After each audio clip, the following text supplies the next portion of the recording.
কেমন আছোস বাবা? আসসালামু আলাইকুম আপা, আপনি কেমন আছেন? ওয়ালাইকুম আসসালাম। তোরে ছাড়া কেমনে ভালো থাকি, তুই কি বুঝোস না আপা? আপা ওইটা দিন একটু কষ্ট হইব, এরপরে সব ঠিক হয়ে যায়। দুনিয়াটা যেমন ক্ষণস্থায়ী, তেমনি এই দুনিয়ায় মানুষের দুঃখ কষ্ট এগুলোও ক্ষণস্থায়ী। রিপন, কেমন আছোস ভাই? জি ভাইজান, ভালো আছি। তোর পরিবর্তন দেখে অনেক খুশি হয়েছি ভাই। ভাই আমার, পরিবর্তন হওয়াটা খুব সহজ, পরিবর্তনটা ধরে রাখা অত্যন্ত কঠিন। জি ভাইজান, দোয়া করো আমার জন্য।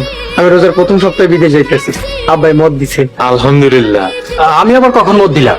ভাইজান, আব্বাই এক সময় এক কথা কইতাছে, তুমি একটু আব্বারে বোঝাও না। আপা, মুমিন বান্দারা সবসময় যে কথা দেয় সেই কথায় অটল থাকে। কিন্তু বাবা, সড়কের বড় জমিটা বেচে দিলে তোর তো কিছু থাকে না, জমি তো শুধু তিনটা। আমি বিদেশ যাইয়া ডাবল সাইজের জমি আপনাকে কিনে দিব নি। মাশাআল্লাহ, খুব ভালো। আচ্ছা, দেখা যাইব না। হামজা বাবা, বাড়ি চল। ভাইজান, আমার সাথে কথা কইয়া তোমার 2-3 দিনের ভিতরে বাড়ি নেওয়ার ব্যবস্থা করতেছি। সত্যি কইতেছস ভাই? তুই আমারে বুঝাবি? হ ভাইজান, এমন আর কোনো অশান্তি হইব না। ভাইজান, বেলা হয়ে আইতেছে, আমরা আসি। বাবা, তুই কাল পরশু বাড়ি চলে আসিস। আচ্ছা আব্বা, আপনার যান, বাড়িতে যান। আসসালামু আলাইকুম। আমার ভাই রিপন নিজের মুখে কইছে আমি কাল পরশু আমার বাড়িতে চলে যাব। চাচা, আপনাদের এই জায়গায় 2 দিন ছিলাম, যদি এর ভিতরে কোনো ভুল ত্রুটি হয়ে থাকে আল্লাহর রাস্তে মাফ করে দিয়ে। সিসি বাবা, এমন কথা কইও না। তোমার মতো আলেম আমাগো বাড়িতে মেহমান হয়ে আসছিল, এই জন্য আমরা গর্বিত। শোনো বাবা, নিজের বাড়িতে যাইবা বাধা দেওয়াটা অনুচিত। তবে যখন তোমার মনে চাইবো আমাকে বাড়িতে চলে আসবা। এই বাড়ির দরজা তোমার লিগে সব সময় খোলা। আপনি চলে গেলে আমার আরবি কে পড়াবে? আমি যখন একবার কথা দিছি, ইনশাল্লাহ কথা রাখ।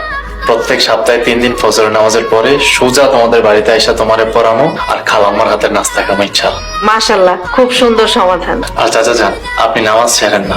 নামাজ আপনার আর জান্নাতের মাঝখানে দেয়াল, দেয়াল যত মজবুত সুরক্ষা তত বেশি। দোয়া করে বাবা, খাওয়া শুরু করবে।